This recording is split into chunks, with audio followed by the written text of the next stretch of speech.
اور اس دنیا سے گزر گئے، لیکن کبھی نہ کسی کنٹروورسی میں پڑے، نہ کسی وواد میں پڑے۔ خود اس قد بلندی پر پہنچنے کے باوجود وہ اکثر مجلسوں میں کہا کرتے تھے کہ آپ لوگوں نے مجھے اس قدر عزت دے دی ہے جس کا میں اہل نہیں تھا،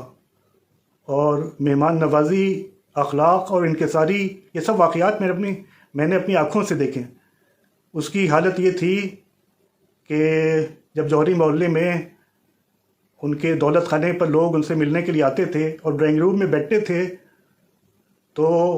ایک مرتبہ دروازہ کھلتا تھا، گھر سے متصل جو دروازہ تھا، اور لوگ دیکھ کر حیرت زدہ ہو جاتے تھے کہ جناب مرحوم ہاتھوں میں چائے کی ٹرے لے کر مہمانوں کی مہمان نوازی کے لیے خود حاضر ہوتے تھے۔ لوگ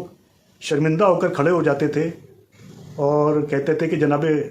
جناب آپ نے کیوں زحمت کی۔ تو یہ اخلاق تھا اور یہ کردار تھا، یہ سادگی تھی کہ جنہوں نے ان کو محبوبیت کی معراج عطا کی تھی۔ ایسا لیڈر میرے خیال سے نہ کوئی ہوا ہے، اور اللہ کی ذات سے تو امید ہے، لیکن اس صلاحیت کا حامل لیڈر ہم کو ملنا چاہیے۔ اور مولانا مرحوم کا سب سے بڑا کنٹریبیوشن یہ تھا کہ انہوں نے پوری قوم کو تسبیح کے دانوں کی طرح ایک تاگے میں پروئے رکھا،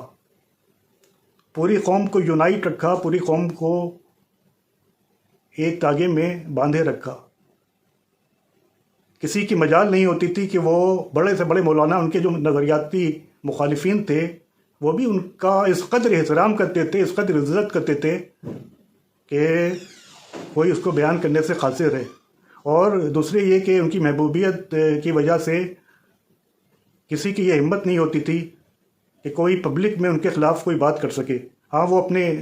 ڈرائنگ رومز میں بیٹھ کر، نشستوں میں بیٹھ کر ذاتی کوئی بات کرتے ہوں گے، ان کی بھی مخالفت ہوئی ہے، لیکن بہت کم مخالفت ہوئی،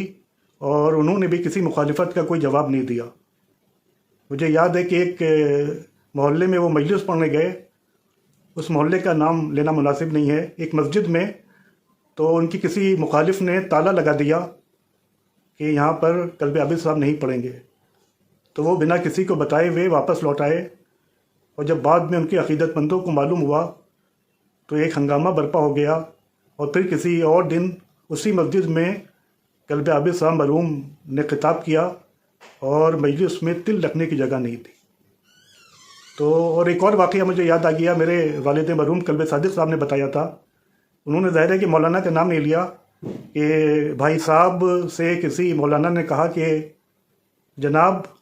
اس زمانے میں شیعہ سنی فساد ہوا کرتے تھے، تو میرے والد مرحوم نے بتایا تھا کہ کسی مولانا نے کہا کہ جناب، مخالف فرقے نے میرے اور آپ کے سر کی اتنے لاکھ قیمت رکھی ہے۔ تو جناب قلب عابد صاحب مرحوم نے مسکرا کر انکساری کے ساتھ جواب دیا کہ آپ کے سر کی قیمت تو بہت کم رکھی ہے، لیکن میرے سر کی قیمت بہت زیادہ رکھ دی۔ تو ایسی شخصیتیں ہماری قوم میں پیدا ہوئیں کہ جنہوں نے ایک تاریخ رقم کی ہے۔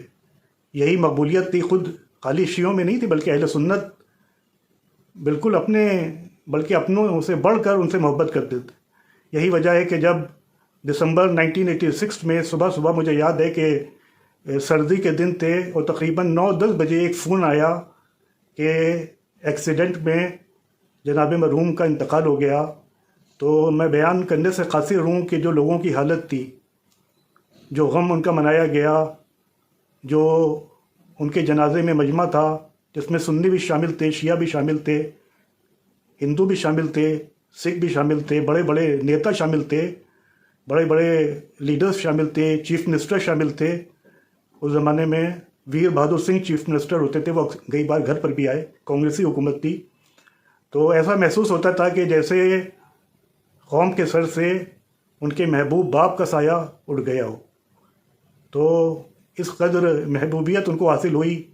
اور اس قدر حد العزیزی ان کو حاصل ہوئی کہ جیسی حد العزیزی میرا تو نہیں ماننا ہے کہ کسی اور شیعہ عالم کو حاصل ہوئی ہو۔ ظاہر ہے کہ یہ ان کی صفات تھیں، ان کی کوالٹیز تھیں، ان کی شخصیت پہ بہت کچھ کہا جا سکتا ہے، لیکن ویڈیو لمبا ہو رہا ہے، لہذا میں یہیں پر اکتفا کرتا ہوں۔ انشاءاللہ اگر زندگی نے ساتھ دیا تو کچھ اور ان کے واقعات میں آپ کے سامنے پیش کروں گا۔ اللہ ان کے درجات کو بلند کرے اور ان کی قبر کو اور منور کرے۔ اور میری گزارش بھی ہے کہ غفران معاف کی امباڑے میں جہاں پر ان کی قبر موجود ہے اس پر کوئی کتبہ لکھ کر ان کے نام کا لگایا جائے، تاکہ لوگوں کو معلوم تو ہو کہ یہ ان کے رہبر عالی کی قبر ہے۔ بالکل میرے والد کے برابر جو ملی ہوئی قبر ہے وہ ان کے بڑے بھائی